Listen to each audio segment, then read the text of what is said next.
Hey man, this your Southern player partner Clay James, all the way from Savannah, Georgia to the ATL. And I'm pulling up a chair with my dog, Terrell Thomas. You dig what I'm talking about? And we gonna kick Flav the play away. We gonna kick the Flav so much till you can't taste it no more. You dig? Terrell Thomas live at the LiveHipHopDaily Studios, Atlanta, Georgia, doing something new, bringing you a dope new show where we're gonna sit down and highlight people in our community who are doing things in music, who are doing things in culture, who are doing things in fashion in their community. So for episode 1 of Pull Up a Chair with Terrell Thomas, it was only right that I sit down with a gentleman who I've known literally for over a decade now, man. It's crazy to say that and see just how quickly time flies and how time moves. At the time, we were both young men trying to find, how to really make our way on our journey. Yeah. And it's great to see everything that's going on with you now, as a man, as an entrepreneur, as a musician. So we'll highlight and talk about a lot of those things. Savannah's own Clay James, how you feeling today, good sir? I'm feeling well. I'm healthy. I'm happy. You know what I'm saying? It's lovely out here. Yeah. Now, this has been a long time in the making, man, for us to sit down and actually speak. You were one of the first brothers during my time when I was getting my thing going and like the hip-hop journey with hip-hop since 1987, and we were doing 30 for 30 challenges and South by Southwest, pulling up on cats in the middle of the street and just asking them for bars and for freestyles. And you were definitely a gentleman that always had bars. You were always ready to spit. You were always ready to put on for Savannah, put on for Atlanta. And I've watched you take that passion and that ambition and grow it into a label. I've watched you help shape the careers of others. Now you're reaching back into Savannah, which I think is dope as hell.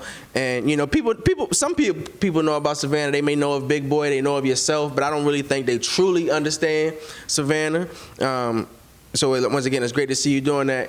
You're doing things in fashion as well. You were doing them then, but you've taken it to a higher plateau. Mm-hmm. So talk to me, man. Let our audience know, who is Clay James? It's so funny, like whenever media asks me that, you know what I'm saying, I always say the same thing. I'm just a cat from Savannah, Georgia. I was a ball player, you know what I'm saying. I hooped. I played for Beach High. If you know anything about Savannah, you know what's up with Beach High. Like, we always was going to the Final Four, Elite 8, and that's girls and boys. I mean, in the girls, they really got a few state championships up under their belt. You know what I'm saying? So, if you know about Beach High, you know about it's a strong history for basketball and football coming out the city. So I was a ball player. I really was the freshest nigga in the hood. Like, ain't nobody gonna dispute that.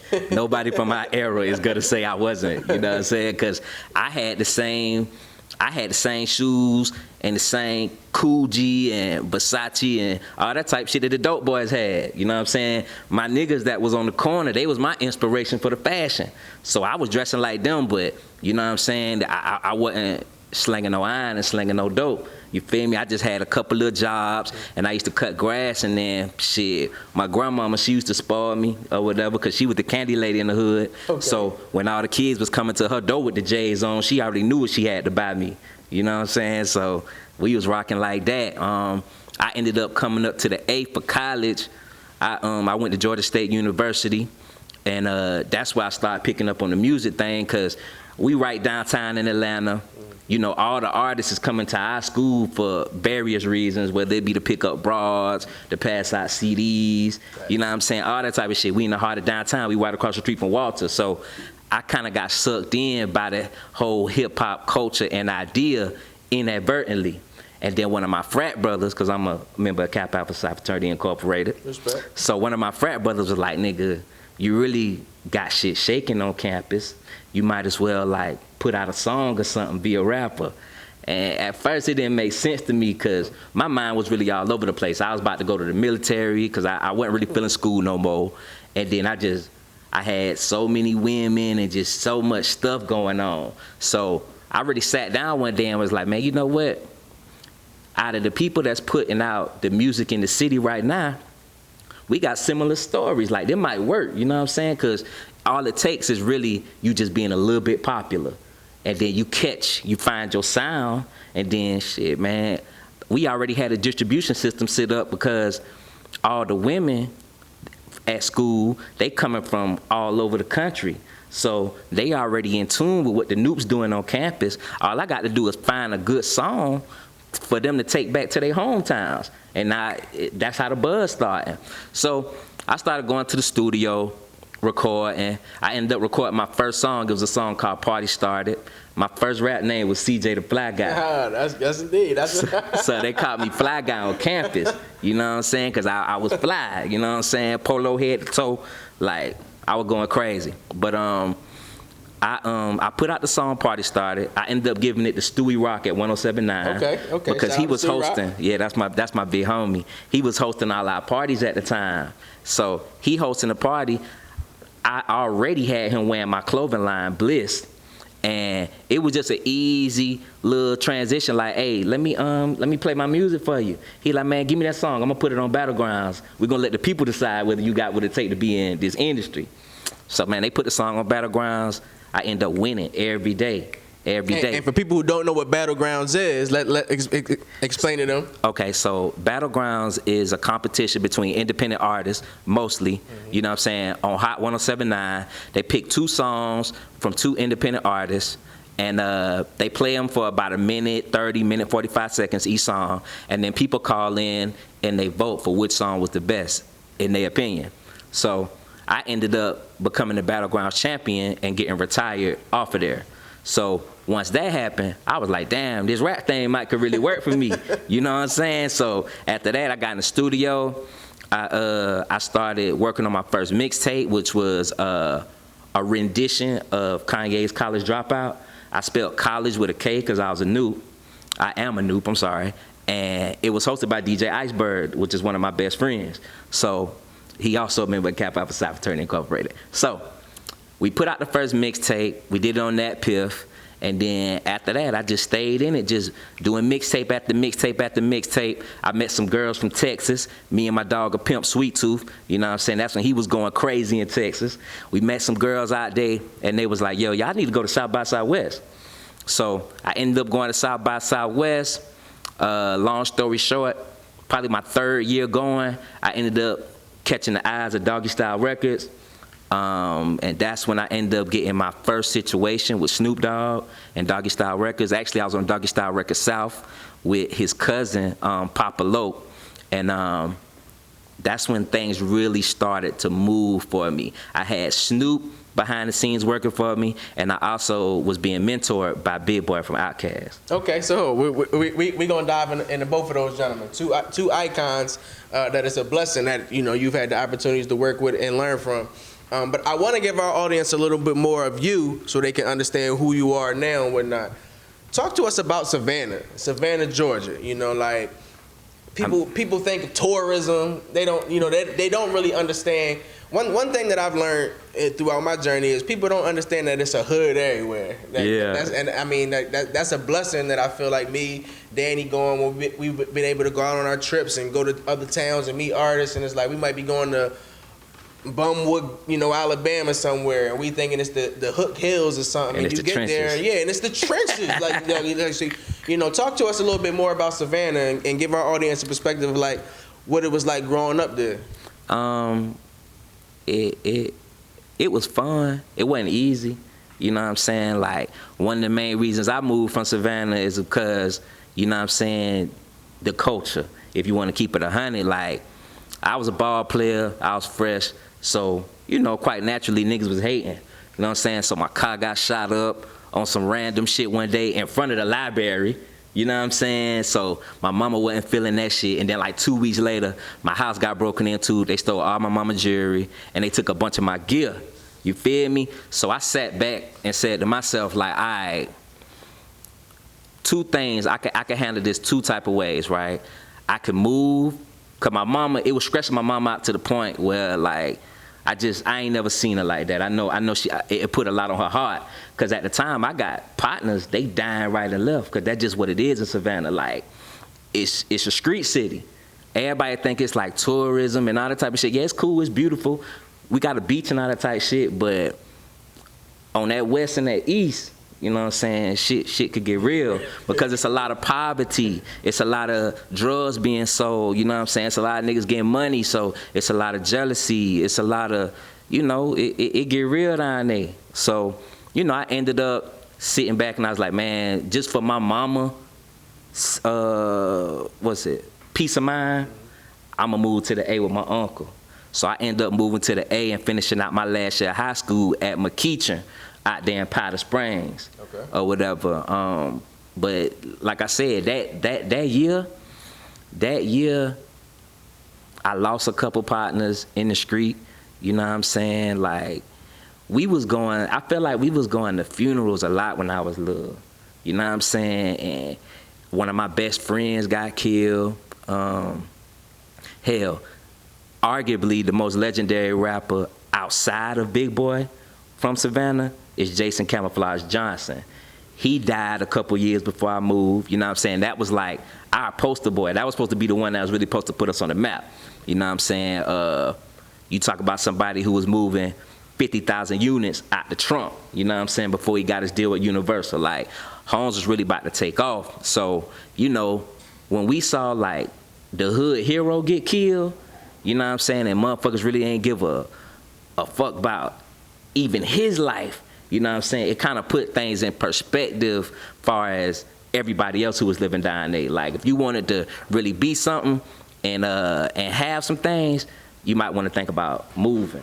You know what I mean? That's just where the city was at the time. So, you know, I tell people all the time, like, if you make it out of Savannah, you can make it anywhere in the world, because that shit ain't sweet. You know what I mean? And that's why you see people from Savannah, we carry a chip on our shoulders. Because it's like, shit, nigga, we made it out of there, and we made it while we was down there. We can make it anywhere. You know what I'm saying? And we wear that.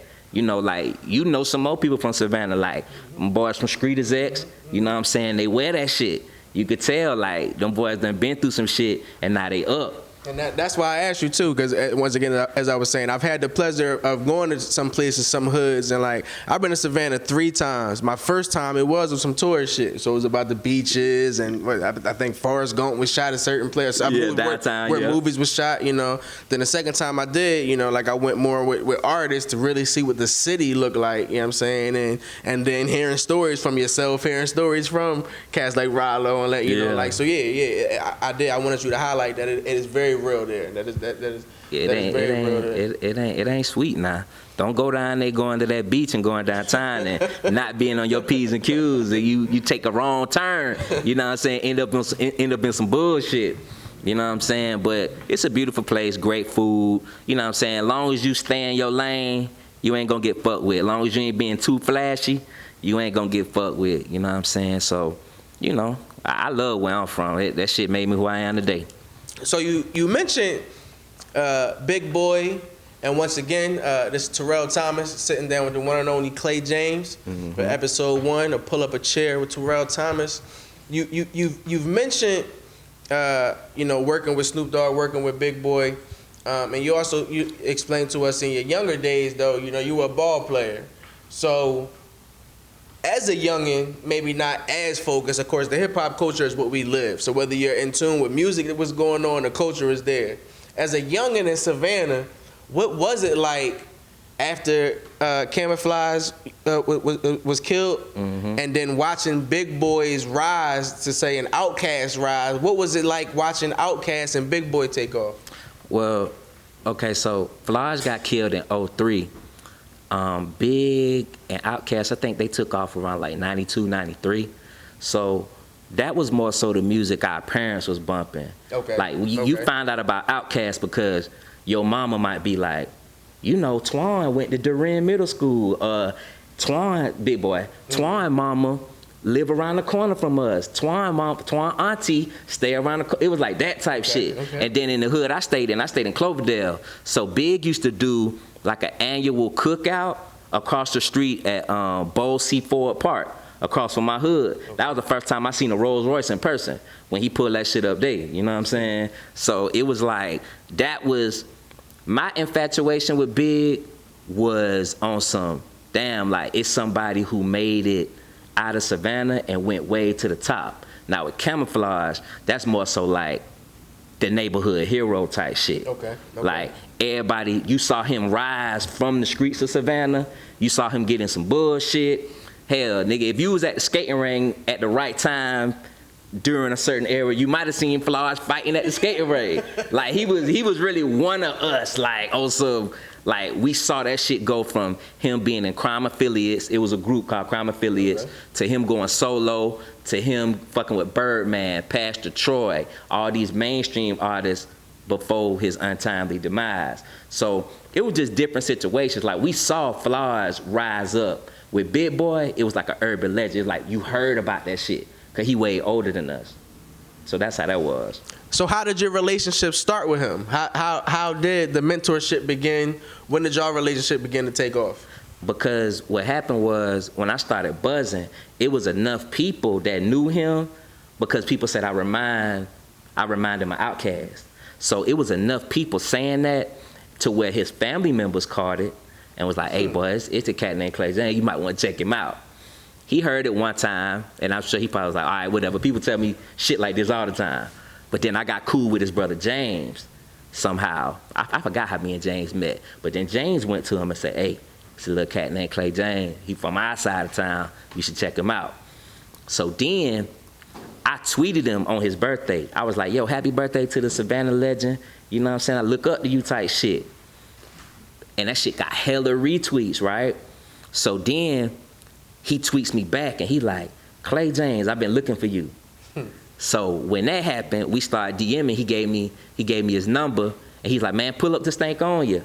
So I pull up this Stank on You and he was like, man, you got 3 songs to play me to impress me. Let me see what you got. So I played the 3.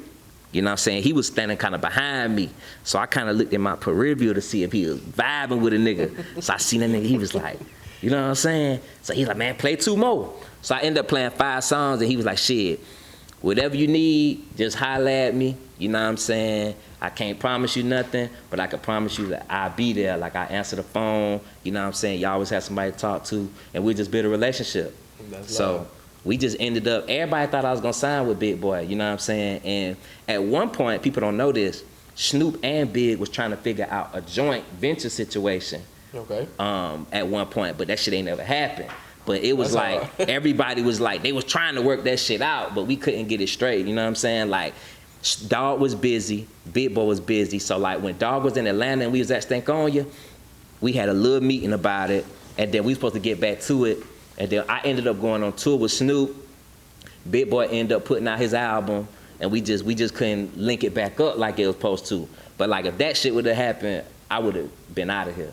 It's gonna happen in time. You just mentioned it, you know what I'm saying? I'm thinking right now in my head, they could put some shit together. Big Dog, you know what I'm saying? They had you on it. Man, Big and Snoop, you know what I'm saying? It could have been major, like, but you know, everything happens or don't happen for a reason. Amen. Like I still got a great relationship with Snoop, and then with Big, that's still my big homie. You know, if some major shit like that might have happened, all of us might not be fucking with each other. You know what I'm saying? It ain't no guarantee it would have been successful and that our relationship still would have been the same. So, you know, I go out vibes in the universe and shit like that, and I believe in God, and I believe that if it was meant for that to happen, it would have happened for me. So it may be a situation where them just meant to be my big homies. You know what I'm saying? Shit opening back up, niggas is back touring. You know what I'm saying? My buzz getting bigger. I may end up on tour with these niggas. You know what I'm saying? Like, you never know. So I'm just glad the bridges ain't burnt. Everything's still intact. Them still my niggas. And to be quite honest, I like the fact that niggas is fucking with me now for me. Like, and what I got going on. You know what I'm saying? Like, I used to go places and niggas would be like, oh yeah, that's Big Boy little homie. Or that's Snoop Dogg artist. And not say my name. Now it's, oh, that's Clay James, you know what I'm saying? Whether they talk about a nigga Be Fresh or they talking about my label, Playa Club Music Group. So I think that the reason it might not have happened, it was just so that I can be the biggest artist that I could be. You know what I'm saying? I'm glad you said that, man, because it's almost like you in my brain over here. You kind of know where I'm looking to go. So we watched you go from CJ to Fly Guy. We watched you morph into Clay James. And then we watched you turn into even more of a businessman. Now, you were a businessman as far as the fashion world is concerned, as you mentioned, and speaking on Bliss. But now you're doing something with PCMG. Talk to us a little bit about that and explain to me how that journey all began. Well, PCMG, the idea started when I was on tour with Snoop. Okay. And that's why my logo is blue. You know what I'm saying? You feel me? Like a lot of niggas don't know that shit. Like we was on tour, and I ended up telling Dogg, like, cause he always wanted me to have my own label. He was like, I'm gonna keep you for a little while. I'm gonna show you the game, and then you go do your own thing. Cause he was like, you a boss. Like I see the game way bigger for you than I do like my other artists. And that's love in itself right there. That's why he never gave me no paperwork. He was like, bro, we just gonna do this shit on a handshake, and when it's time for you to dip out, you know what I'm saying, you go do your own label. So yeah, that's why the Players Club logo is blue. You know what I'm saying? It actually started with a tattoo. I got Players Club and Southern Players tatted on my forearms. Cause I was like, yo, of course I'm in the group Southern Players with a pimp named Sweet Tooth, and then shout out to that brother, my dog, and then what happened? I was like, man, if we got a label one day, what would we call it? So it was me, Sweet Tooth, and Iceberg. We was at Iceberg crib smoking, and Berg was like, man, y'all should call that shit Players Club. So I was like, I bet. So on tour with Dogg, I'm telling him like, yeah, I want to call my label Players Club and all this type of shit. He's like, yeah, that's dope, that's dope. A lot of niggas don't even know what I'm about to say right now. Maybe like 2 weeks later, after I came home from tour, Snoop had put up a picture. It was him, Ray J, Drake's Pop, and I think Percy, his partner Percy. All old school player ass niggas, you know what I'm saying? And the caption said, it was like, welcome to the Players Club or some shit like that. But people don't know that was inspired by the conversation we had 2 weeks ago. That's hard. You know what I'm saying? That epic ass picture, that caption was because me and Dogg had that conversation.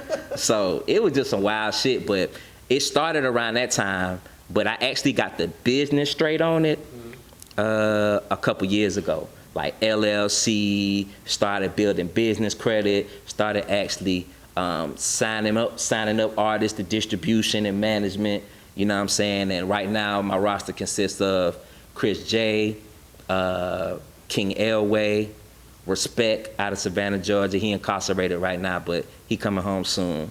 And Big Smitty, he also out of Savannah, Georgia. So that's my roster right now. We making some shit shake. Everybody building their buzzes, you know what I'm saying? In their respective areas. The dope thing about it, all my artists is different from one another. Facts, even the two in Savannah are completely different. Like with Respect, you know, he a trap artist, you know what I'm saying? But he got bars though. But it's more so on the 2021 trap lingo, you know what I'm saying? Fly, flashy, young trap nigga shit. Now my other Savannah artist is Big Smitty.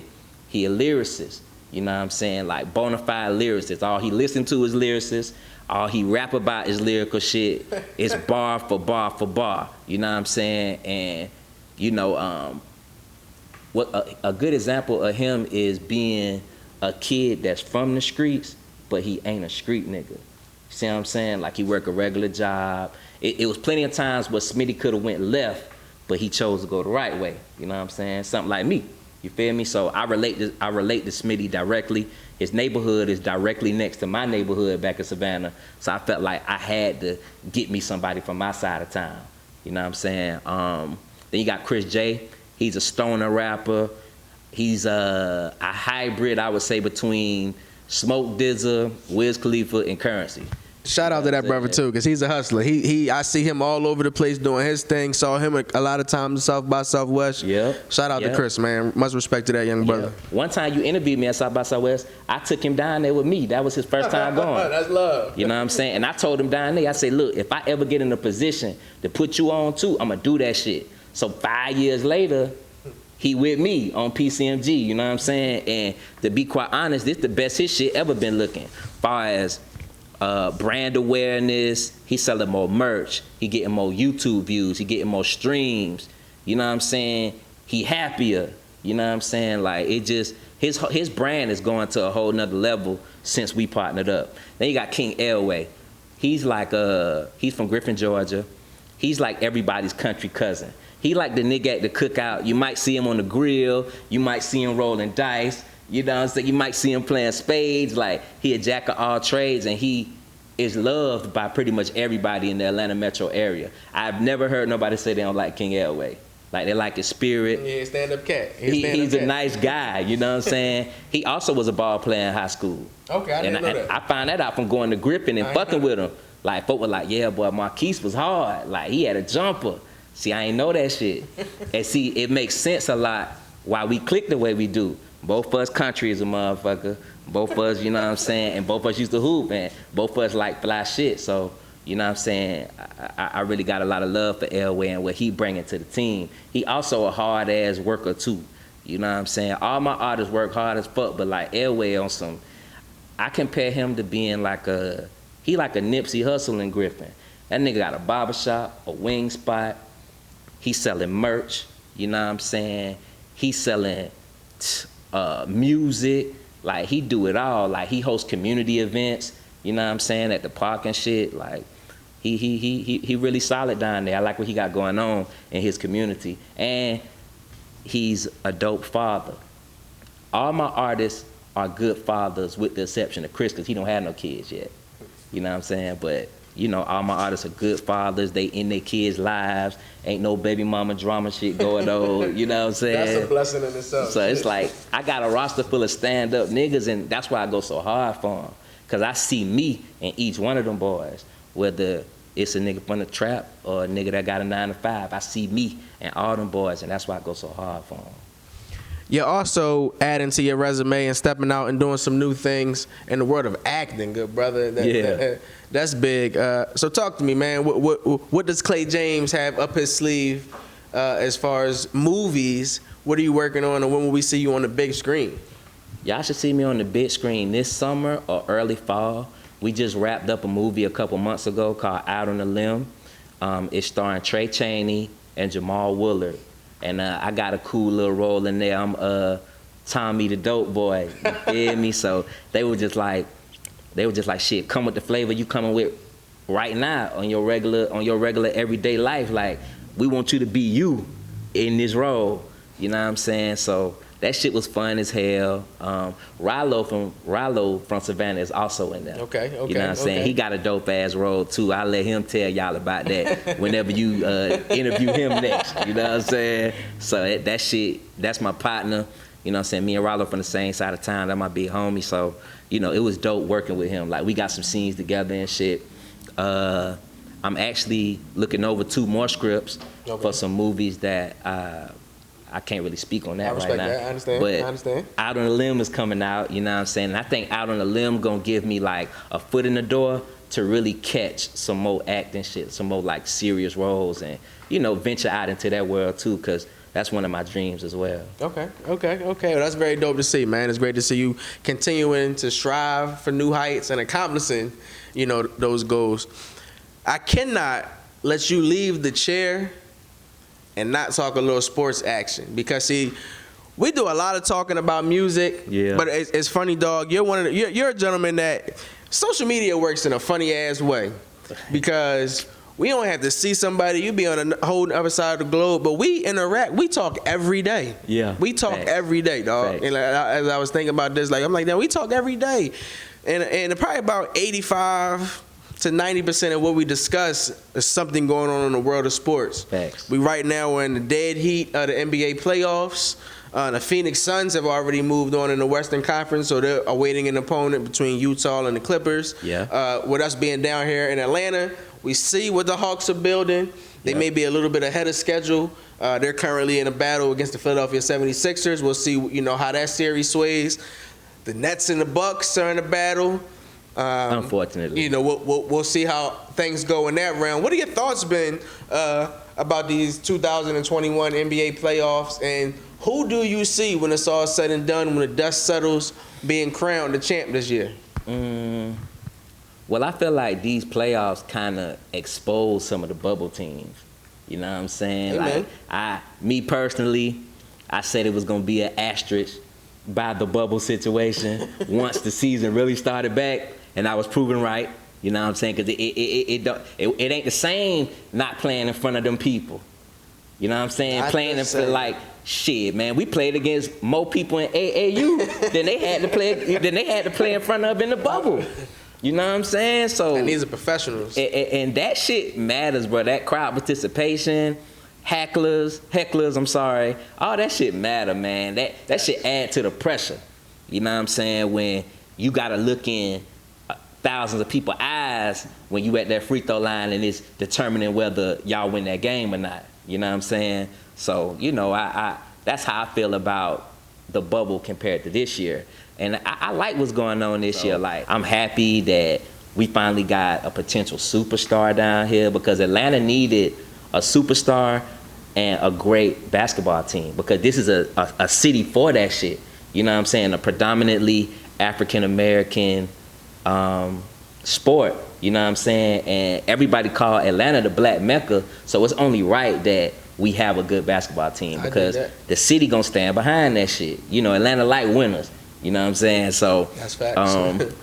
you know, I like how far they done come. Even if it come to the end, I like that Lou Will is back at home. You know what I'm saying? Because Lou Willville is right up the street. You know what I'm saying? And I played against Lou in high school. He a little bit older than me, but I remember we played them in like the Final Four or whatever. Okay. So, and he bust our ass. You know what I'm saying? So I always had like an admiration for Lou, because this was before you could really see a nigga on Bleacher Report or any of this shit that's highlighting like dope high school players right now. Any of this internet shit, Slam, all that. So you had to go off of word of mouth. Like, we heard him and Mike Mercer, because at the time he was playing with Mike Mercer.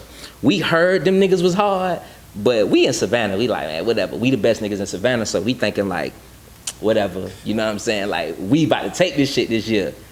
Man, we come up here to South Gwinnett. So many people in the gym. Lou and Mike, they got on Jordans we never seen before. That was the first sign.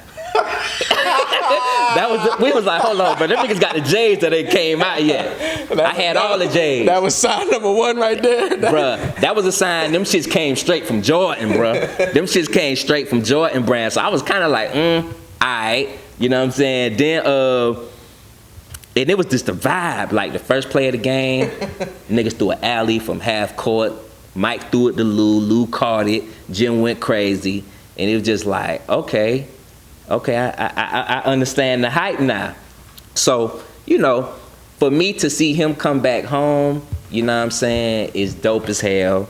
I feel like that was like a great trade for him, and that was a great move for the Hawks. They got a lot of pieces that's being put together right now that's really making it, it's gonna make it hard for you not to be living in Atlanta and support the Hawks. Like, you gonna look crazy not supporting the Hawks, because they trying to get this shit right for us. You know what I'm saying? Far as who my favorite player is Kevin Durant. So I want to see the Nets win. But with all these injuries and shit, it may not go down like that this year. You know what I'm saying? Hopefully Harden or Kyrie, somebody come back and help KD. If that happen, they'll go to the next round. You know what I'm saying? I believe that wholeheartedly. Another one of my favorite players is CP3. I've been on CP3 since he was in Wake Forest. You know what I'm saying? So for him to be finally getting his flowers and shit like that, I think that's dope. If the Nets don't end up winning, I hope CP3 end up getting him one. Because that's really going, him getting a ring or not is really probably going to be the deciding factor of him being in that top 5 point guard conversation. You know what I'm saying? So I feel like as far as his legacy is concerned, he got to get a ring. You know what I mean? And I like the underdogs. Like, I like people who got a lot of naysayers. I remember when CP3 was supposed to come to the Lakers, because at the time Kobe Bryant was my favorite player, and they blocked the hell out of that shit. I remember that like it was yesterday, dog. Man, they blocked the fuck out that shit, man. I remember that like it was yesterday, man. And he would have got him some rings then. It wasn't nobody gonna beat Kobe and CP3. You know what I'm saying? So the fact that got blocked, and then I watched bruh bounce from team to team, and folks be trying to say he the reason they ain't go as far, and all this ridiculous ass shit. Like, I'm in his corner because I'm an underdog. So anybody that's an underdog, I'm fucking with you. You know what I'm saying? And that's really all I really be looking at. I ain't really got too much love for the Jazz. I was a big Michael Jordan fan, and the Jazz was like our main villain. So I don't give a damn who they get on their team. Even if KD went to the Jazz, I still wouldn't root for the Jazz. Okay. I still wouldn't, man. Even with that being my favorite player, I hate that franchise, bruh. Like, it's in me. ever since Stockton and Malone, I just don't like the Jazz. No, I get it. So I'm not mad at that. I get it, man. I get it. So I like what's going on in the NBA right now. This shit kind of exciting, especially with folks keep getting hurt and now it's changing the outcome of certain series you thought it was gonna go one way and all that type of shit. So yeah, this shit crazy. I like what Joel Embiid doing too. You know what I'm saying? I ain't a Philly fan or whatever, but you know, I respect greatness, and that's like, he a solid ass big man. Yeah, like, he tough. I fuck with bro. He tough. He him. models his game after Kobe. He didn't start playing ball till he was about 12, 13, something like that. He said, but he was watching the Celtics and Lakers finals and whatnot, and fell in love with Kobe. That's even to this day why he out there 7'2", shooting fadeaway jump shots and whatnot. See, that makes sense now. He mimics his game off of Kobe. He nice though. He nice. I get that to him. Man, but before I let you go, get up out the chair and continue with life. I know you got a busy schedule ahead of you, so I appreciate you sitting down and joining us and pulling up a chair and sitting down with us. What's next for you? The summer is pretty much here. As we see, things are opening back up. Mm-hmm. I know gentlemen like us, we're still continuing to slowly, creep and crawl back out here. Yeah. But it still is just even great to see, that people are setting measures for us to get back out here, get back to it, get to the money, get to the people. Mm-hmm. What are you working on? What are you working on? What's PCMG working on? What do you have coming up as 2021 moves along? Actually, right now, I'm just trying to find a radio single. You know what I'm saying?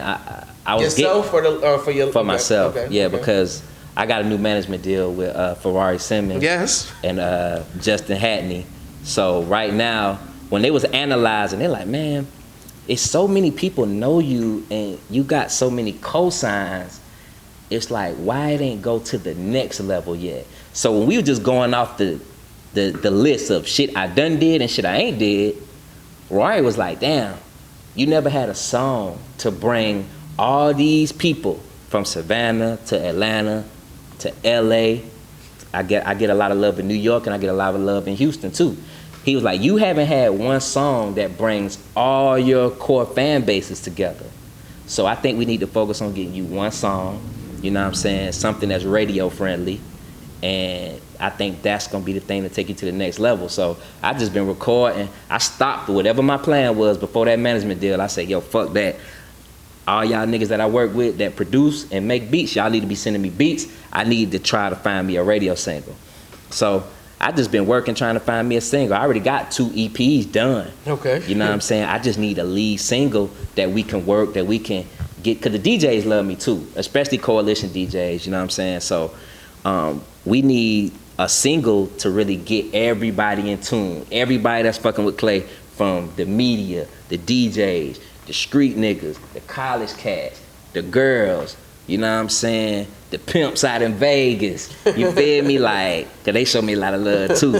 So it's like we need to get everybody in tune on one song, you know what I'm saying? So I could really just go to the next level. So that's my main focus right now. As far as the label, my artists, they really just trying to build their buzz. And so you about to see more visuals, more music dropping, more interviews. Now that things are opening back out, you're gonna see us at more events. My business partner, a pimp named Sweet Tooth, he has a clothing line that we both, that I'm a co-founder of, called Players Only. It's me, him, and King Elway. We haven't even put the website up yet. All we've been doing is posting it on Instagram and wearing the shit around Peter Street. We done probably sold about 400 hats. And it had been like a month and a half. You know what I'm saying? That's all because he wear it all the time. I'm wearing it, Elway wearing it. It's just some cool shit, Players Only. So I really started a second business with him, with Players Only, with him and Elway. So we working on that. You know what I'm saying? We're about to get the website up and going because the demand getting real high. He's also going crazy viral on TikTok right now. So, you know what I'm saying? We trying to figure out a way to get monetary gains from his TikTok buzz. Okay. You know what I'm saying? So we trying to figure that out. My artists, like I said, they putting out visuals and music and, you know what I'm saying, just trying to get people more aware of the brand. Right now I'm on BET and MTV, and I'm going to continue to be from here on out because they love me now.